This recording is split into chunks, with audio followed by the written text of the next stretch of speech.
Հայաստանի Հանրապետության աշխատանքային օրենսգրքի համաձայն հանգստյան օրերին աշխատելը թույլատրելի է միայն աշխատողի գրավոր համաձայնությամբ պարտադիր հավելավճարով։ Մասնավորապես, աշխատանքային օրենսգիրք 101 հոդվածի համաձայն հանգստյան օրերին կատարված աշխատանքը պետք է վճարվի առնվազն կրկնակի չափով, այսինքն սովորական աշխատավարձի վրա հավելվում է առնվազն 100%։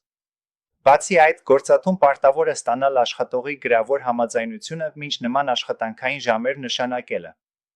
Եթե ձեզ պարտադրում են աշխատել հանգստյան օրերին առանց հավելավճարի առանց ձեր համաձայնության, դա օրենքի խախտում է։ Այդ դեպքում դուք կարող եք գրավոր կերպով դիմել գործատուին, պահանջելով վճարել օրենքով նախատեսված հավելավճարը։ Դիմել աշխատանքի պետական տեսչական մարմնին բողոքով։ Անհրաժեշտության դեպքում դիմել դատարան, պահանջելով վճարել չվճարված հավելավճարը փոխհատուցել վնասը։ Գործատուն չի կարող պատժել կամ ազատել աշխատանքից միայն այն պատճառով, որ աշխատողը պահանջում է իր օրինական իրավունքների կատարումը։ Խորհուրդ է տրվում փաստագրել աշխատած ժամերը, օրինակ, պահպանել աշխատանքային ժամանակացույցերը, նամակագրությունը, հնարավորինս արագ դիմել փաստաբանի օգնությանը, ձեր իրավունքների արդյունավետ պաշտպանության համար։